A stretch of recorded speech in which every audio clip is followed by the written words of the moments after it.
Hi there, Steve Kaufman here. Today I want to talk about learning using lists, a very common practice in language instruction. Remember, if you enjoy these videos about language learning, please subscribe to my channel.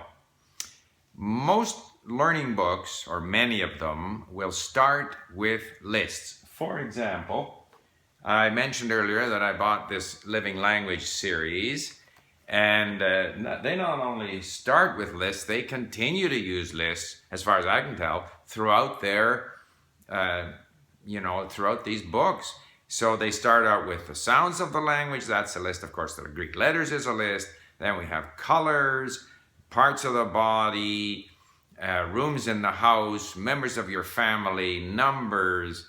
I mean, it just goes on, fruits and vegetables, everything is a list. It almost doesn't matter which page you turn to, there's a list. Adjectives are a list. And of course, grammar, present tense, different verb types, conjugations, demonstrative pronouns. It doesn't matter what it is, it's all presented as a list. I find it very difficult to learn from a list. Trying to learn all the colors at once is much more difficult than gradually getting used to green grass, blue sky. In other words, the use of these terms in context. Similarly, names of countries, rooms in the house, it doesn't matter. Lists, in my opinion, are not for learning. Lists are for reference. So once I have been exposed to enough of the language, and I'll explain how I expose myself to the language, then at some point I may want to see a list of colors or vegetables or conjugation tables or something, just to kind of refresh myself, to confirm or to review. And so, but you don't need to buy a learning system like Living Language for that. The only advantage with Living Language is that they have an online version where you have text-to-speech. But if I Google parts of the body in Greek, colors in Greek, numbers in Greek, whatever it might be, I'll find that list. And increasingly, I'll find those lists with text-to-speech to help me with the pronunciation if I need that. So lists are for reference, not for learning.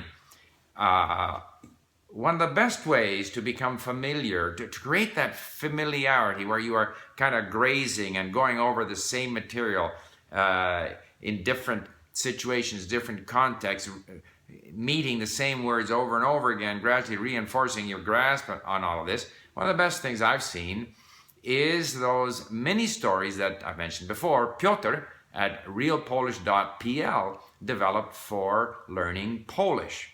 100 mini stories. Each story consists of he got up in the morning, he made coffee, brushed his teeth, and he went to work. Same story then told by that person. I get up, I do this, I do that, and then questions. And that's very reinforcing. So I enjoyed using that for Polish. Now, as a result, I have commissioned someone to write stories in English. And these stories are going to feature different aspects of the structure of the language. We're going to focus on the more common verbs. I think nouns you can't really control, but at least the most common verbs in different tenses and different grammatical situations. And the stories are written with a certain amount of humor. We hope to have eventually 100 of them. We have 15 now in the English library at Link with audio. And I have also now had them translated into Greek via the internet, outsourced, and I'm having them recorded. Now, even without the audio, I have started using these for Greek, and I tell you, it's tremendous. It's tremendous. And because for me, Greek, it's all new words. There are very few words there that so far, I can identify as words of Greek origin that I've encountered in other language. Very few. It's mostly stone cold new vocabulary. But so these stories that I'm working through, the 15 that we do have, and we're getting another 15, I find it very good. And what makes it even better is using, we have now at Link, we have these 4 activities. We went away from just flashcarding so that we have, on a random basis, we have these 4 activities: flashcards, fill in the blank, multiple choice and dictation. Dictation, you hear the text to speech and you have to then type it out. And it's fun to do because it's random. And I think randomizing things, call it gamification, call it randomizing, keeps things fresh. And I think one of the problems with reviewing flashcards one after another or doing lists one after another is that the brain requires, yes, repetition, but also requires novelty, as Manfred Spitzer, the German neuroscientist, pointed out. So keeping it random introduces that element of novelty. Otherwise, you're getting less and less fresh every time you're doing the same thing over and over again. Just as it's very difficult with a list to be as focused on the 10th item on that list as you were on the first item on that list. So, all of this to say that I have seen this overwhelming tendency to teach things using lists. I think it's counterproductive.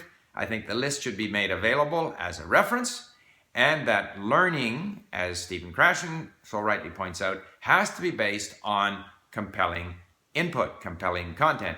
And eventually that compelling content is authentic content of genuine interest. But at the level where I am in Greek, I tried importing an article from a newspaper in Greek into LingQ, and it's just too painful to go through word after word after word that I don't know. So you need something simpler. And that's where these stories come in. And if they're written with a little bit of humor and with enough repetition, it's something that you can basically grab a hold of, build up your competence, build up your vocabulary, build up your familiarity with the structures, occasionally review these in lists, but fundamentally spend your time listening and reading. And eventually, hopefully, I can catapult myself into a situation where I can access authentic content in Greek. I will keep you posted. Thank you for listening. Bye for now.